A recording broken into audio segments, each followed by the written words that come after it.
I slipped into my husband's car that morning with a heaviness I couldn't name. The leather seats still held his warmth, the faint scent of his cologne mixing with something else, something sweet and floral that didn't belong to me. I reached into the glove compartment, looking for a pack of tissues, and instead, my fingers brushed against a small plastic tube. I pulled it out. Personal lubricant, half used, sticky around the cap. For a moment, I couldn't breathe. My chest burned, as if the air itself had turned to fire. I didn't scream. I didn't even cry. Instead, a strange calm settled over me, cold, deliberate. I quietly replaced the contents with a tube of industrial-strength super glue from my workshop drawer, screwed the cap back on, and closed the glove compartment. Then I sat in the silence, staring out through the windshield as the sun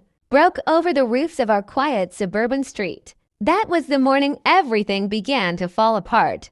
The kitchen clock ticked with the same steady rhythm it had kept for 35 years, the sound sharp as guilt in the stillness. My husband, Richard, came home late that night from another of his business dinners. His tie was loose, his hair rumpled, his expression a practiced mixture of exhaustion and irritation. He tossed his jacket onto the chair and poured himself a drink. "You're still up, Claire?" he said, surprised to find me awake. "Couldn't sleep," I replied, forcing a smile. The smell of perfume clung to him, sweet, expensive, not mine. For a heartbeat, I nearly told him what I'd found, but instead, I said nothing. I watched him sink onto the couch, his eyes already half closed, and felt something inside me harden. When he finally went to bed, I began cleaning up. Old habits. Wiping down the counter, straightening the cushions, folding the jacket he'd carelessly thrown aside. His phone buzzed once on the table. I shouldn't have looked, but I did. A new email glowed on the screen. The subject line read only, "Tonight was perfect." The message was short. "You were amazing, Dad." I stared at it, the words blurring. Dad? Richard never had a daughter. We'd had one son, Ethan, now married and living 2 towns over. My hands shook. I scrolled down for more context, but the email address was strange, a string of numbers and letters. No name, no signature. The silence pressed in on me until I could hear the blood rushing in my ears. The next morning, Richard acted as though nothing was wrong. He kissed my cheek lightly before leaving, smelling of aftershave and deceit. "Long day ahead," he said. "Dinner meeting again." "Of course," I murmured. As soon as the door closed, I sank into a chair. My fingers itched to call Ethan, but how could I tell him what I'd found? Instead, I picked up my phone and called an old friend, Margaret, who had once mentioned knowing a private investigator. By noon, I sat across from Thomas in a quiet downtown cafe. He was a broad-shouldered man with calm eyes, the kind of person who'd seen too much and judged little. "I think my husband's cheating on me," I said softly, sliding a flash drive across the table with photos of the email and the receipt I'd found in his pocket. "Tell me what makes you sure," he asked. "Instinct," I said. "And this." I showed him the picture of the restaurant receipt to entrees, a bottle of Cabernet, dated the same night Richard claimed to be in Austin for business. He nodded, scribbled in his notebook, and said, "I'll start today." That night, I couldn't eat, couldn't sleep.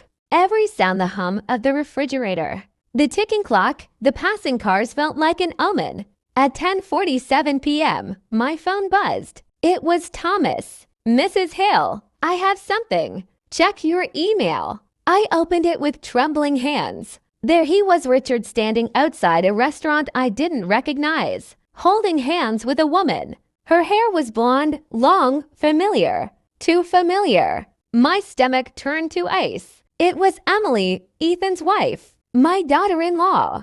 I felt the room tilt, the air leave my lungs. The photos showed them close, laughing, leaning in over wine glasses and candlelight. I zoomed in again and again, trying to find some other explanation, but there wasn't one.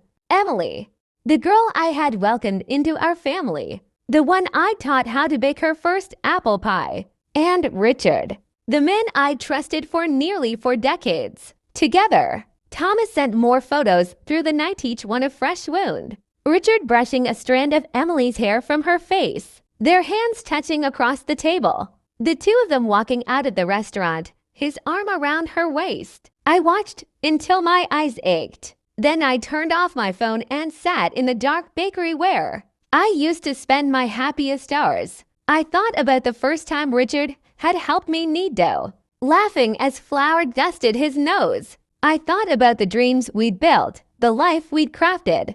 All of it now felt like doggone so rising beautifully, only to collapse into emptiness. By morning, I'd stopped crying. I was empty. Thomas kept sending updates, photos of Richard and Emily meeting near a law office, walking together in public as if they didn't care who saw. Then one of them entering a hotel, room 314. My fingers went cold. The final message came at 2:13 a.m. There on the balcony. I'm attaching a short video. I opened it. The footage was grainy but clear enough. Richard's arm wrapped around Emily's shoulders, her head resting against him. They kissed, quick and familiar, as if it wasn't the first time. I turned off the phone and sat motionless for what felt like hours. When the morning sun spilled through the bakery windows, I felt like I was seeing the world through cracked glass. That day, I printed everything, the photos, the receipts, the messages, and placed them neatly into a folder. Each page was another nail in the coffin of our marriage. I thought of Ethan, my sweet boy, unaware that his wife and father were destroying his world. I couldn't tell him, not yet, but I could make Richard see what betrayal felt like. Not with violence, not with screams, but with truth and something he'd never expect. That evening, Richard came home humming. He poured himself a drink, loosened his tie, and said, "Tough day, sweetheart. How was yours?" "Quiet," I said, watching him. "I baked a new batch of cinnamon rolls." "Ah, your famous ones," he smiled, not noticing the chill in my voice. He kissed my cheek, his lips grazing the skin that once burned for him. "I'll take the car tomorrow," he added. "Need to meet a client early." "Of course," I said, my hands trembling just slightly as I wiped the counter. The next morning, he left, and 2 hours later, the neighborhood exploded into chaos. Sirens wailed outside. I stepped onto the porch and saw smoke rising from our driveway. Richard's SUV sat parked at an odd angle, firemen surrounding it. Paramedics rushed toward him as he stumbled out, half-clothed, screaming in agony. The firefighters shouting for water and medical gel. The super glue. The moment I'd replaced it, I hadn't imagined how far it would go, how real the pain would be. I thought I'd only scare him. But seeing him now, broken and humiliated in front of the entire neighborhood, I felt no victory, only emptiness. They rushed him to the hospital. I didn't follow. Days passed in a blur of police questions, hushed whispers, and pitying looks. I told them I had no idea how the superglue got there. Maybe a prank from the garage. Maybe a mix-up. They believed me or wanted to. Richard stayed in the hospital for a week. Emily disappeared, leaving Ethan distraught and confused. He came to me, crying, asking if I'd seen her. I held him, unable to speak, my throat tight with all the things I couldn't say. When Richard finally came home, he was quiet, his eyes hollow. We didn't speak for days. Then one night, he finally asked, "Did you know?" I looked at him, my face unreadable. "About what?" He stared at me for a long time. Then he said, softly, "You always were smarter than me, Claire." I didn't answer. He moved out a week later. Months have passed now. The bakery still smells of cinnamon and sugar, but the air feels lighter. Ethan filed for divorce after discovering Emily's messages he doesn't know how. I never told him. Sometimes I drive past the old house, see the curtains drawn, the driveway empty. Do I regret it? Maybe. But when I think of that morning, the tube in my hand, the moment everything shattered, I remember How silence can rot love faster than time. Richard taught me that. So, to those listening, if you ever find the truth hiding in a glove compartment, don't look away.